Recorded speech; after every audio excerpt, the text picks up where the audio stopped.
Hey everyone, welcome back to my channel. Thank you so much for watching. My name is Dr. Ritu. जैसे कि मैंने आपसे अपने last video के and में कहा था कि मैं नेक्स्ट वीडियो लेकर आने वाली हूँ drug picture of thuja occidentalis के बारे में. सो हे, आई एम हियर. आज हम बात करेंगे थूजा ऑक्सीडेंटालिस के कंप्लीट ड्रग पिक्चर के बारे में और इसमें मैं आपसे शेयर करूँगी सारी डिटेल्स, सारे symptoms, physical generals, mental generals, particulars Thuja occidentalis के. और मैं कोशिश करूंगी कि जितने ज़्यादा सिम्टम्स मैं इसमें कवर कर सकूं सो दैट इंटरेस्टिंगली आप इसको लंबे समय तक याद रख सकें. And you can also make your own notes and every time you want to revise it you just take out your notes and it will help you a lot. So you can take out a paper and a pen while just watching this video. You can write down and make your own notes in handy. So very important, I'm going to show a lot of symptoms to you, like from the particular generals to the physical general and mental general, for the easy convenience and to make it very interesting. I'm gonna upload 2 videos consecutively, first and the second part. बहुत ज़्यादा लंबी हो जाएगी तो आपके लिए थोड़ी सी boring हो जाएगी. So to keep it very interesting I am going to upload 2 videos in series and I hope कि आप दोनों ही वीडियोज़ देखकर पसंद करने वाले हैं. सो इस वीडियो को स्टार्ट करते हैं हम. और अगर आपको ये वीडियो अच्छी लगेगी तो please do give a big fat thumbs up as that is going to tell me how I am performing and what type of content you people love to watch. So let's get going.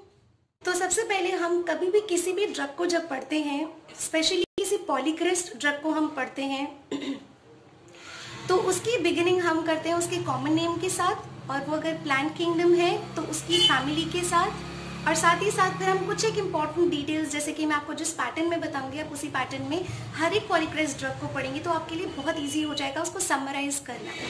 सबसे पहले हम बात करेंगे thuja ऑक्सीडेंटालिस की common name के बारे में. Common name कहूँ तो इसके तीन कॉमन नेम्स हैं, tree of life, arbor vitae and one more was the white cedar. इसकी फैमिली जो है वो है कोनीफेरी फैमिली. कोनीफेरी फैमिली को बिलोंग करती है थूजा ऑक्सीडेंटालिस. एंड ये as it is like you can understand कि प्लांट किंगडम से है तो इसका प्लांट कहाँ मिलता है, किस तरह का प्लांट होता है.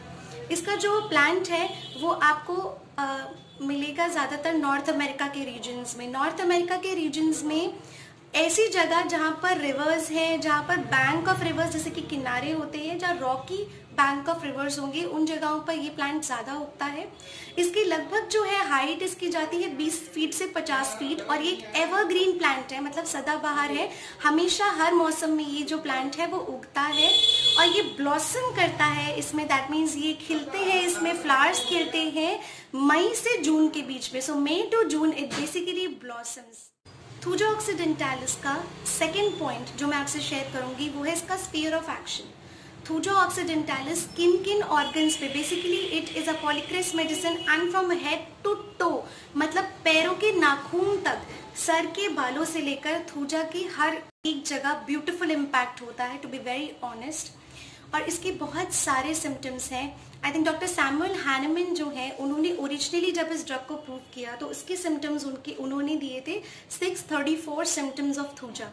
जैसे जैसे इस पॉलीक्रिस्ट ड्रग को और बहुत ज़्यादा प्रूव करते गए बाकी जितने भी डॉक्टर्स हैं उन्होंने इसे प्रूव किया तो टिल नाउ कम से कम 3000 या 3500 I would be like 3370 symptoms till now thuja के, मतलब डिफरेंट सिम्टम 3370 सिम्टम अभी तक जो है प्रूव हो चुके हैं. So it is that much wonderful medicine. Sphere of action इसका है स्किन, जेनिटो यूरिनरी ट्रैक्ट, मतलब जेनाइटल एरियाज, जेनाइटल ट्रैक्ट और आपका किडनी, यूरेथ्रा, यूरिनरी ब्लैडर, ये पूरा किडनी का पूरा ट्रैक्ट. तो genital urinary tract, blood, skin, your kidneys जो उसमें आ जाती हैं एंड योर ब्रेन. बहुत ही अच्छा इसका मार्वेलस एक्शन है. तो ये इसका स्फीयर ऑफ एक्शन है. नेक्स्ट इन ऑर्डर हम इसकी बात करें प्रीडोमिनेंट माइजम की. प्रीडोमिनेंट माइजम थूजा का होता है साइकोटिक. प्रीडोमिनेंट वर्ड मैं इसलिए यूज कर रही हूँ क्योंकि सारे सिम्टम साइकोटिक माइजम के नहीं है. थूजा में कहीं कहीं आपको देखने में मिलेगा, if you read the authentic books of homeopathic materia medica you will get to know that there are few symptoms which are very much related to the syphilitic miasm, and you can even read the word over there, psychotic or syphilitic affections. many a times in many of the subjects or many of the books, you can find this word psychotic or syphilitic affections. That means there are some symptoms which are from syphilitic miasm. There is tinge of something, but the predominant miasm which comes up, that means most of the symptoms are covered up in the psychotic miasm. I had already uploaded a video on miasms in which I gave you the complete detail of psoriasis, psychosis and syphilis. You people liked it so well and I want you to check out again कि psychotic miasm में क्या क्या होता है. तो बस उसी को याद रखते हुए हम इस पूरे ड्रग को बहुत इजीली समझ जाएंगे. Psychotic miasm इसका प्रीडोमिनेंट miasm है, कहीं ना कहीं syphilitic tinge भी मिलता है. साइकोटिक पेन्स कैसे होते हैं इसी के साथ मैं आपको बता दूं. साइकोटिक पेन्स जो है वो हमेशा रेस्ट पे बहुत ज़्यादा वर्स होते हैं. अगर रेस्ट कर रहा है कोई इंडिविजुअल तो उस समय पे उनके पेन्स वर्स है. ह्यूमिडिटी से उनके पेन वर्स है. डैम्प वेदर से जहाँ मॉइस्चर कंटेंट होगा उससे उनके पेन्स वर्स है. उनको ड्राई वेदर अच्छा लगता है, बिल्कुल सूखा ड्राई वेदर अच्छा लगता है जहाँ कोई ह्यूमिडिटी, जहाँ कोई वाटर कंटेंट नहीं हो. So this is basically the psychotic pains characteristic. इसके बाद हम बात करते हैं जो माइजम है उसमें साइकोटिक माइजम है, साइकोटिक पेन्स है. कॉन्स्टिट्यूशन कैसा है? थूजा का कॉन्स्टिट्यूशन हाइड्रोजिनोइड कॉन्स्टिट्यूशन है basically. And hydro word give us symbolic of, or hydro word give us a sense of water. It makes us understand that something is being told about water. Hydrogenoid constitution are the personalities, are the individuals, those who are very much sensitive to water. अगर वो कुछ ऐसा ले लेते हैं जो बहुत watery है, ऐसा ले लेते हैं जो पानी में उगता है, मतलब जहाँ पानी बहुत ज़्यादा यूज़ होता है, जिसकी कल्टीवेशन में, ऐसी जगह पर जा रहे हैं, रह रहे हैं जहाँ काफ़ी डैम्प है, सनलाइट नहीं है, ऐसी जगह पर जा रहे हैं घूमने के लिए जहाँ ओशंस है, रिवर्स है, ह्यूमिडिटी है, तो इन सभी जगहों पर इन सभी चीज़ों से इस तरह के इंडिविजुअल वर्सन हो जाते हैं, उनकी तबीयत खराब होने लगती है. These are the hydrogenoid constitution. These are the susceptible individual to any sort of moisture in the atmosphere. So this is hydrogenoid constitution. Look wise कहूँ अगर कॉन्स्टिट्यूशन की, फिजिकल कॉन्स्टिट्यूशन, फिजिकल मेकअप कैसा है, तो Thuja is a person who is very lean thin, you can say, बहुत सिकली looking होगा, बहुत बीमार लगेगा, चेहरा बिल्कुल वैक्सी, बिल्कुल ग्रीसी, आंखें ऐसे एकदम डल ड्रूपी आईज होंगी और उनका चेहरा बिल्कुल ग्रीसी, ऐसे बिल्कुल कुछ मल लिया है, चिकना चिकना लगा लिया है बिल्कुल फेस पर. It is that sort of greasiness and that sort of laziness which can be seen in an individual who is thuja occidentalis. So a very sickly looking patient is thuja patient. ऐसे आपको बहुत सारे sickly looking patients मिलते हैं, but thuja जो है एक बहुत अच्छी medicine है for these kind of physical makeup. इसके बाद मैं बताऊँ आपको साइड एफिनिटी के बारे में, कौन सी साइड बहुत ज़्यादा अफेक्ट होती है. तो थूजा में साइड जो है वो लेफ्ट साइडेड एफिनिटी, ऐसा बिल्कुल भी नहीं कि राइट साइडेड अफेक्शंस होंगे या फिर बायलैटरल अफेक्शंस होंगे तो थूजा काम नहीं करेगी. It is not like that, but more emphasis is been given और most of the time the symptoms are over the left side. They are making the patient suffer from the left side, either the left hand, left leg, left side of head. So the left sided affinity is very much prominent. Thermal reaction की बात करें तो chilly patient है. So left sided who is a chilly patient is thuja occidentalis. Chilly personalities बहुत सारी होती हैं, thuja is one of them. So now we are going to quickly jump onto the mental generals. That's very interesting and very important for thuja to understand. Mental generals की जहाँ हम बात करते हैं thuja occidentalis में, सबसे पहली चीज़ कि थूजा पर्सनालिटी बहुत ज़्यादा मिस्टेक्स करती हैं रीडिंग में, राइटिंग में, उनकी बहुत गलतियाँ होती हैं. इवन वो बात भी बहुत स्लोली करते हैं, बहुत धीरे धीरे बोलते हैं, as if they are making up the sentence in mind and assembling the complete sentence in a phrase, or like they are preparing or registering the things in the mind. That is why they try to speak very slowly. Even they make a lot of mistake while writing and reading because there is some nervous problem or there is some sort of problem registering the things. So thuja occidentalis is a personality which makes mistakes, who makes mistakes while reading and writing, as well as they talk very slowly. Second symptom regarding Thuja occidentalis, they have very fixed ideas. If you are going to make him understand about something which is good for him, something which is bad for him, you want to give any advice or you want to give any suggestion, Thuja is not going to understand a single line of yours because he has a complete fixed idea about the thing which he thinks is to be right. उसको जो चीज़ लगती है कि वो सही है वो बिल्कुल उसी तरीके से उसी पैटर्न में चलेगा. उसके बिल्कुल फिक्स्ड आइडियाज रहते हैं लाइफ के पर्सपेक्टिव से. आप कुछ भी बोल लीजिए, he is not going to understand a single line of that. Third important symptom brain पे, क्योंकि इसका बहुत अच्छा असर होता है, मैंने आपको बताया. तो Thuja occidentalis has a lot of strange sensations, बहुत अजीब अजीब हालुसिनेशन सेंसेशन उसके साथ होते हैं. जैसे कि उसको ऐसा लगता है कि उसके पैर जो हैं वो लकड़ी के बने हुए हैं. जब वो चल रहा होता है तो उसको लगता है कि उसके पैर लकड़ी के बने हुए हैं और वो कभी भी टूट सकते हैं. जब भी वो लेटा होता है तो उसको ऐसा लगता है कि उसके साथ में कोई लेटा हुआ है. कभी कभी उसको ऐसा लगता है कि वो किसी ना किसी सुपरनैचुरल पावर, उसके ऊपर कोई जादू हो गया है, वो किसी इन्फ्लुएंस में, वो जो कर रहा है वो खुद नहीं कर रहा, कोई उससे करा रहा है. So somehow he is under some control or some kind of supernatural power is influencing him or controlling him. और फिर कई बार उनको ऐसा लगता है एब्डोमेन में, उनके ये सेंसेशन एब्डोमेन में भी मैं आपको बताऊंगी when we are going to talk about the particulars. ये सेंसेशन उनके पेट में ऐसा होता है जैसे उनके पेट में कोई लाइव कोई एनिमल है. कई फीमेल्स होती हैं जिनको इस चीज़ का एक हेलुसिनेशन होता है कि उनके पेट में बेबी है, दो दे आर नॉट प्रेग्नेंट, दो they have like they are not married and they have not conceived, they have not had any intercourse, but they had a sensation that yes they are conceiving, they are having a baby in their womb. तो ये जो sensation है ये बहुत important है Thuja और crocus के लिए. इनका एब्डोमेन में एक लाइव एनिमल या फिर एक बेबी की जो है सेंसेशन होती है. ये Thuja इसके लिए और crocus. I don't think so any other drug has this much stress being given to this symptom. और इसके अलावा इमोशनल सेंसिटिवनेस, बहुत इमोशनल पर्सनालिटीज़ होती हैं Thuja. अगर वो गाने सुन रहे हैं तो वो रोने लगेंगे, वो कांपने लगेंगे.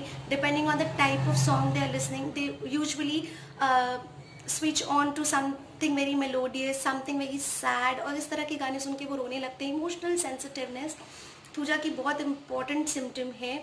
इसके अलावा दे फील, अगर मैं नींदों में बात करूँ तो स्लीप में भी कई बार उनको ऐसा लगता है कि उनको स्लीपलेस रहते हैं. जैसे ही वो आंख बंद करते हैं उन्हें ऐसा फील होता है कि कोई खड़ा है, कोई भूत है या फिर कोई ह्यूमन है जो उनको भूत के जैसा दिखेगा. वो दिखने लगेगा उन्हें कि ये भूत है, जबकि कोई ह्यूमन बीइंग सामने खड़ा होगा, but they will just recognise it as some ghost. तो ये उनको स्लीप के दौरान भी होता है, स्लीपलेसनेस हो जाती है इसी की वजह से. ये मेंटल जनरल्स बहुत ज़्यादा इंपॉर्टेंट है. I am not missing anything, I feel yes, उन्हें ये सब चीज़ें फील होती हैं. So these are the mental generals of Thuja occidentalis. Next we are going to talk about the physical general in the pattern as I told you earlier. जो की sticking हम जो पैटर्न फॉलो करते हैं बिल्कुल उसी पैटर्न में हम लोग फिजिकल जनरल्स पढ़ते हैं. Thuja occidentalis is a medicine which has terrific actions when it comes to headaches, when it comes to neuralgias. तो बहुत हर तरह के सरदर्द, हर तरह के न्यूरैल्जियाज में Thuja occidentalis बहुत ही अच्छा काम करती है. जब हमें अब बात करनी है फिजिकल जनरल्स के बारे में तो मैं एक छोटी सी चीज़ यहाँ ऐड करना चाहूँगी. It's a sort of note here कि जब हम Thuja occidentalis को पढ़ें तो इसके माइज्म, जो प्रीडोमिनेंट माइज्म है उसको याद रखें कि साइकोटिक माइज्म में हमें क्या आता है, हाइपरट्रोफी, एक्सेसिस, कुछ भी बढ़ रहा है, कुछ भी ज़्यादा मल्टीप्लाई हो रहा है, कुछ भी आपको ज़्यादा मिलता है. So that basically shows psychotic miasm. Syphilitic miasm का एक जो टिंच है उसकी वजह से आपको कहीं कहीं अल्सरेशंस मिलेंगी, आपको कहीं कहीं पस फॉर्मेशन मिलेंगी, which is basically I've told you earlier कि वो syphilitic miasm का एक symptom होता है. So I would like to add on one more thing. Yes, one more thing about the mental generals, that a person who is psychotic is very much suspicious. बहुत शक्की मिजाज के होते हैं. तो बहुत शक्की जो इंडिविजुअल्स होंगे वो साइकोटिक माइज्म के अंदर आते हैं. So as this drug is predominantly psychotic, तो यहाँ पर जो इंडिविजुअल है they are very much suspicious. तो suspiciousness you can add it on your notes. And now we jump on to the physical generals. The first important is appetite. Thuja को बिल्कुल complete loss of appetite हो जाता है, बिल्कुल भूख नहीं लगती. थर्स्ट में there is nothing very significant, no change, it is same as usual. इसके बाद बात करते हैं डिज़ायर की. डिज़ायर में कोई बहुत सिग्निफिकेंट ऐसा नहीं है कि उनको मीठा खाना पसंद है, या खट्टा, there is nothing so significant about the desire also. Aversion की बात करें, दो चीजें होती हैं हमें समझना, एक है कि पसंद नहीं है, एक है कि कुछ सूट नहीं करता। So these two steps and the 2 points are very much different. One is aversion and the other is intolerance. तो first we are talking about aversion, की पसंद कुछ नहीं है। So he dislikes fresh meat, he dislikes potatoes, disagrees also potatoes, लेकिन disagree नहीं करते, यहाँ पर इनको फ्रेश मीट और पोटैटोज डिसलाइक करते हैं। इनटॉलरेंस की बात करें तो ऑनियन एंड टी, अगर आप ये दो चीजें भी याद रखते हैं तो भी बहुत कुछ कवर अप हो जाएगा। T and onions, fat food भी आता है इस जगह पर, बहुत ज्यादा चिकना तला हुआ खाना, लेकिन टी से उनको गैस बहुत ज़्यादा हो जाती है। अब बहुत सारे लोग हैं जो टी लेते हैं, हिंदुस्तान में बहुत ज़्यादा टी पीते हैं, बहुत ज़्यादा चाय लेते हैं लोग, और बहुत सारे ऐसे लोग आपको मिलेंगे जिनको चाय से गैस्ट्राइटिस, डिस्पेप्सिया और बहुत ज़्यादा जलन वगैरह होती है। So Thuja can be thought of in their chronic elements. So T की जहाँ बात करें, वो उनको कई बार दांत में दर्द करती है, कई बार उनको जलन होने लगती है, सीने में गैस बहुत ज़्यादा बन जाती है, कई बार टी से उनको डायरिया हो जाता है, टी से कई बार उनको सर दर्द होने लगता है चाय पीने के बाद। और ऑनियन से, ऑनियन भी उनको they have an intolerance to onion, onion से उनको डायरिया हो जाता है, तो वो प्याज नहीं खा सकते, स्पेशली कच्चा प्याज मैं कहूँगी, raw onion, it's not about cooked onion. अगर आप कच्चा सैलेड में ऑनियन वगैरह ले रहे हैं और वो डिसअग्री कर रहे हैं, आपको उससे प्रॉब्लम है, तो Thuja is one of them. Aversion intolerance के बाद we are going to talk about stool, urine and perspiration. What about the stools? Thuja has a strong affinity to produce constipation as well as diarrhea on the extremes, both the extremes. Chronic diarrhea के cases में दिया जा सकता है, बिल्कुल एलोस जैसे symptom है। I had uploaded a video on loose motions, that means basically it was not on loose motion, it was completely on diarrhea. So you can go and check out that video, वहाँ पर मैंने yellow के बारे में बताया, yellow सोकोट्रीना। It's like yellow सोकोट्रीना का same presentation आपको chronic लंबे समय से डायरिया मिल रहा है, तो थूजा सोची जा सकती है। बिल्कुल फोर्सिबली एक्सपेल होते हैं स्टूल्स। डायरिया के साथ साथ कॉन्स्टिपेशन, अगर किन्हीं इंडिविजुअल को कॉन्स्टिपेशन हो जाता है, बहुत ज़्यादा हार्ड स्टूल्स हैं, पेन होने लगता है, घाव बन जाते हैं, बिल्कुल रेक्टम में घाव बन जाते हैं मोशंस पास करने में, और इतना पेनफुल होता है कि कई बार थोड़ा मोशन निकलता है, देन इट रिसीड्स बैक, फिर वो वापस अंदर चला जाता है। the individual is not able to expel it, like he is not able to expel it at once because it's so much painful. इसकी कंप्लीट डिटेल्स जब हम पर्टिकुलर के बारे में बात करेंगे तब मैं आपको बताऊंगी। इसके अलावा स्टूल में कॉन्स्टिपेशन, डायरिया हुआ, and on the other side, yes, that was enough.